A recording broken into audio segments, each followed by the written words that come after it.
ایک دفعہ ایک مشہور تاجر کا ملتان سے بہاولپور رکشے پر جانے کا اتفاق ہوا۔ ان دنوں وہ اتنا زیادہ مشہور نہیں ہوا کرتے تھے اور نہ ہی سوشل میڈیا کا دور تھا۔ وہ کہتے ہیں کہ رکشے والا شکل و صورت سے مسلمان نوجوان نظر آتا تھا۔ اس نے گاڑی کے شیشے پر ایک سپیکر لگایا ہوا تھا، ساتھ میں دلیپ کمار، راج کمار اور محمد رفیع صاحب کی تصویریں بھی لگائی ہوئی تھی۔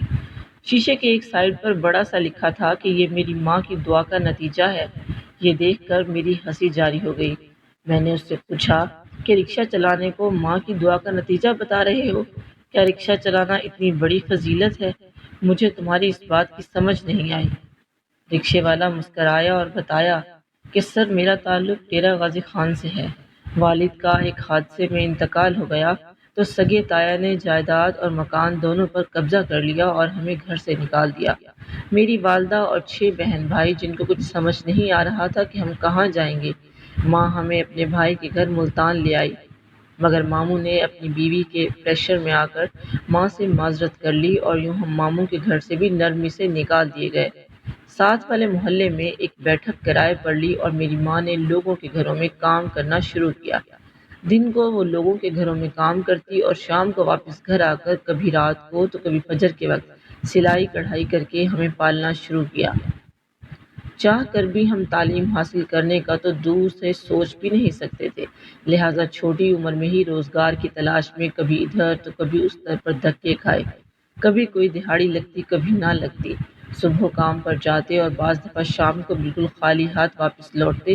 جو شخص صبح گھر سے اس امید کے ساتھ نکلتا ہے کہ شام کو وہ اپنے بچوں، اپنے گھر والوں کے لیے روزی روٹی کا بندوبست کر کے لائے گا اور گھر کا چولہا جلے گا، اور جب شام کو بجائے کچھ لانے کے لٹکا ہوا منہ لے کر جب گھر میں داخل ہوتا ہے تو گھر والے مزید پریشان ہو جاتے ہیں۔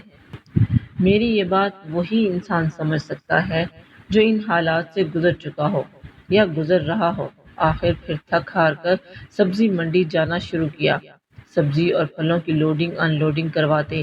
یہ کام بہت وزنی تھا، جبکہ میری جان یہ برداشت نہیں کر سکتی تھی، لیکن پھر بھی جتنا مجھ سے ہو سکا میں نے دن رات محنت کر کے اپنے گھر کا چولہا جلایا۔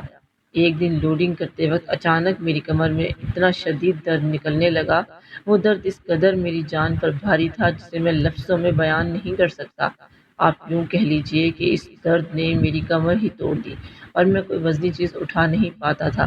پھر بعد میں ٹوکری میں پھل فروٹ فروخت کرتے میری کنڈکٹری شروع ہو گئی اور پھر ڈرائیور حضرات سے گالیاں اور مار کھا کر جوان ہوا۔ پھر کسی کا رکشہ چلانا شروع کیا، پیسے اکٹھا کرنے شروع کیے، کمیٹی ڈالی اور قسطوں پر اپنا رکشہ لے لیا۔ اس کی قسطیں ختم ہوئیں تو مزید 2 رکشے لے لیے، وہ بھی قسطوں پر، اور بھائیوں کو سبزی منڈی سے ہٹا کر اپنے ساتھ کام پر لگا لیا۔ تینوں مل کر کمانے لگے۔ والدہ سے سلائی مشین چھڑوائی، چھوٹے بھائی کو اسکول پڑھایا جو ہم نہ بن سکے، پڑھا لکھا انسان بنانے کی اسے کوشش کی۔ بھائی نے MBA کر لیا اور بینک میں ایک اچھی جاب ملی، اور یہ الگ بات ہے کہ اس نے ہم سب کو بتائے بنا اپنی مرضی سے ایک دن مینیجر سے شادی کر لی اور ہم سے الگ ہو گیا۔ اس بات کا ہمیں بہت افسوس تھا۔ چند دن گھر کا ماحول بھی بہت خراب رہا، لیکن ایک دن وہ اپنی بیگم کے ساتھ گاڑی میں جا رہا تھا تو گاڑی خراب ہو گئی۔ اس نے رکشے والے کو روکا، میں نے اپنا منہ کپڑے سے ڈھانپ لیا۔ وہ اپنی بیگم کے ساتھ میرے رکشے میں سوار ہوا۔ وہ جان چکا تھا کہ رکشہ میں ہی چلا رہا ہوں، کیونکہ نہ چاہتے ہوئے بھی چھوٹے بھائی کو دیکھ کر میری آنکھوں سے آنسو جاری ہو گئے، مگر اس نے پھر بھی اپنی بیوی کے خوف کی وجہ سے مجھ سے بات تک نہ کی۔ 6 ماہ بعد اس کی صورت دیکھنے کو ملی تھی۔ ہم تینوں ہی رکشہ چلاتے ہیں۔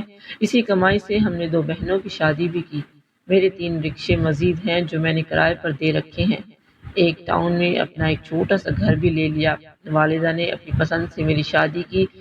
ہم سب بھائی اکٹھے رہتے ہیں۔ ہم نے ایک پلاٹ خرید کر رکھا ہے، ایک اور گھر بنانے کا ارادہ ہے، اور 2 سالوں میں دوسرے بھائی کی شادی کا ارادہ ہے۔ میں نے اس سے کہا کہ اگر یہ بھائی بھی شادی کرانے کے بعد الگ ہو گیا اور پہلے تمہارے بینک والے بھائی کی طرح شکل دکھانے سے بھی گیا تو کیا بنے گا؟ میں اس کا جواب سننے کے لیے بہت زیادہ غور طلب نگاہوں سے اس کے چہرے کو دیکھ رہا تھا۔ اس کے ہونٹوں پر ہلکی سی مسکراہٹ آئی اور کہنے لگا، صاحب یہ تو قسمت کا کھیل ہے۔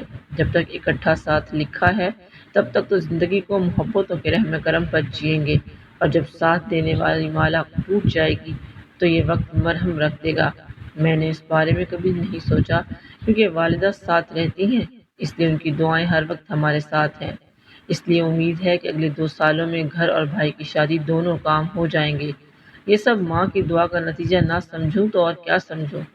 میرا باقی کا تمام سفر خاموشی میں گزرا، مگر میں دل ہی دل میں سوچ رہا تھا کہ مجھے اپنی والدہ کی دعا کے باعث جتنا اوپر والے یعنی اللہ تعالیٰ نے بغیر محنت کے عطا کیا ہے، اس کے بارے میں تو میں نے کبھی سوچا نہیں اور نہ ہی کبھی اللہ تعالیٰ کا شکر ادا کیا۔ اپنے ناشکرے پن پر بہت شرمندہ ہوا اور اللہ تعالیٰ سے معافی مانگی۔ آپ تمام لوگوں سے گزارش ہے کہ کسی کی حیثیت کا مذاق مت اڑائیں، کیا پتہ اس نے اس مقام تک پہنچنے کے لیے اپنی ہڈیاں تک گال دی ہوں۔